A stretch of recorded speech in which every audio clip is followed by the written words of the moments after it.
We're going to continue talking about really the ultimate aspect of trying to have a really solid supply chain called product standardization. Consider, for example, a large semiconductor manufacturer. The fabrication process for the wafers that's involved with it, they're really highly customized. You have a lot of integrated circuits in the process.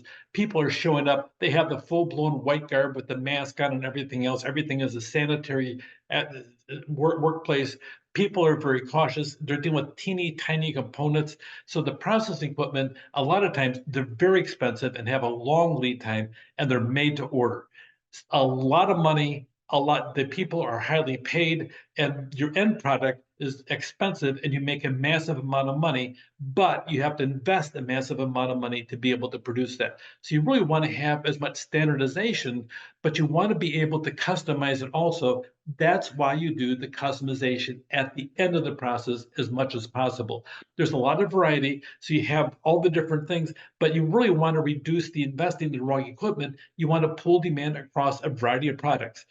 I tossed in this thing over here trying to get away from the wafers. I got the cereal over here. By the way, if you eat a lot of cereal, are you a serial killer then in the process? I don't know. Anyway, but that being said, they have the same box, same shape. You have the same amount of ounces. You change the print on the outside and the stuff on the inside. But as much as you can standardize the aspect of even the boxes can be produced on the same line. You have to print them differently, but the interior, you have the same kind of a liner. As much as you can standardize everything, try to do it early on and have it sitting there. And you can have it sitting there for quite a while before you actually put the end product on. It depends where you're at. Try to keep it modular, have standardization, because that's going to help you maximize your forecast accuracy. If you have part of your product already made or in process and it's sitting waiting for the final steps in it, boom, you can move a lot faster and rock and roll and make certain it gets packaged and gets to your end user as quickly as possible. So make certain, however, that the part standardization, make certain it's going to be effective as much as you can standardize it.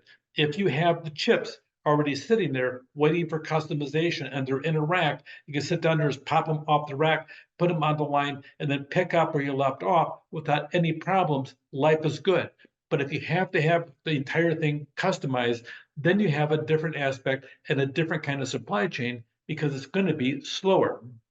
Go back to the chart over here, look at your different modularity. You want to have, it just depends what you're making. If you're focusing in on mass customization, you may not have a modular process. It could be non-modular. It depends what you have. For parts, a lot of times it's non-modular. If you have the product itself is modular, the process is modular, then it can be standardized really easily. So it depends where you're at on the chart. Look into strategies to deal with the demand uncertainty or inaccurate forecast. No matter what happens, the more standardization, the better off. Redesign related costs should be incurred at the beginning of the product life cycle.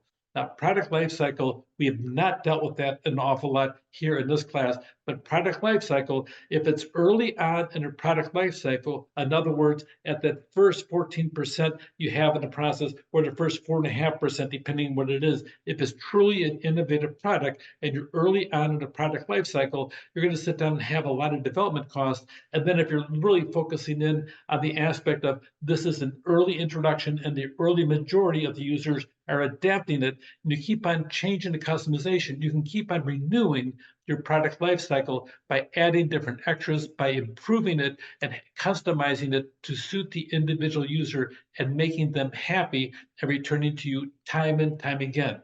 A big deal on customization is brand loyalty. If you can capture brand loyalty and have that person keep on coming back because you're updating your product, you're cutting edge, on a regular basis, they will keep on coming back and you will become part of their overall inventory of life, of the things they turn to and have your name and also your product that they're buying time and again, and again, then life is fabulous. Take example, your iPhone. If you have an iPhone 12, it's old. iPhone 14, it's still old. There's the 15, 16, 17, 18. There are some people that will always buy the most current iPhone, even if it costs an outrageous amount of money, just because they're cutting edge and they want to grab that technology. But every once in a while, the change up from one model to the next is almost negligible. And these people aren't foolish. They're smart because they're spending a massive amount of money for a simple phone that goes in their pocket. The reality, though, is that if there's not much change, then they may keep the previous one and skip that year's model, and all of a sudden hurts the business overall. The same applies for any other type of things, especially in that whole aspect of the innovative type of product. So pay attention to the different aspects that's involved with that. About standardization, sometimes too much standardization is flat out boring, and people don't want it. They want something unique, something cool, something custom. That is what we're looking at nowadays. Now, resequencing. Sometimes your level inventory in many cases goes down when you're changing things, especially if you're trying to phase them out. Pay attention to your unit value of your inventory being held, because it's going to be higher depending upon what you're at and how many people there's a demand for that product. If all of a sudden a new tariff or duty is lower on the semi-finished goods or whatever than your final products, you want to take advantage of that. One time I was shipping stuff from China to here, and the manufacturer miscategorized it, and they says this is the final product. Well, no, it wasn't the final product until it was fully assembled here in the United States and then installed. Then it was a finished product. So that being said, fortunately, I had somebody working with me right at the port, and she sit down there and she found something really cool. She says, this is the wrong thing. This is not a finished product. They're all separate components and they're going to be assembled on site. So therefore, it's not finished. So therefore, it's not finished. And I got 10% instead of a 20% tariff. Saved me 10%. Then she got a little bonus out of it because she deserved it. But that being said, that was a big deal, saved me a huge amount of money, and it created a level of trust because they always use that company now for shipping. Pay attention to the duties like that. Pay attention to the tariffs, because one person can save you if you have somebody sharp that knows how to read it in the process. That is all part of your supply chain. A lot of times your pull-based system, if you really have a good one, it's going to lead a change in the lead time, inventory levels, and system costs, because they know what the market is. And you already know that a pull-based system, they tend to be much more accurate because it's based upon the needs of the consumer.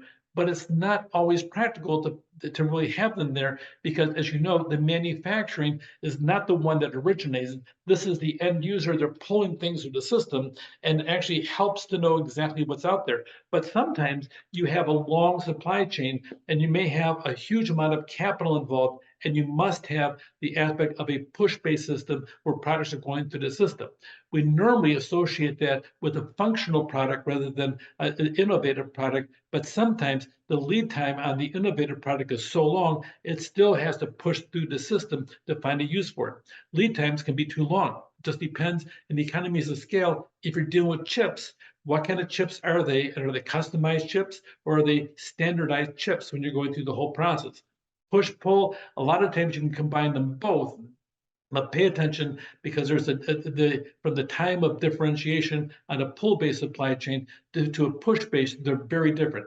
Pay attention to transportation and tariffs, and keep in mind, pull strategies do not always work well. Sometimes you have to have that happy medium between a push and pull strategy. The push favored by all manufacturers, the pull favored by all retailers, and sometimes you have to get together and have a meeting and shake hands to make everything work well. Product standardization, it's the way to go each and every single time if you can do it.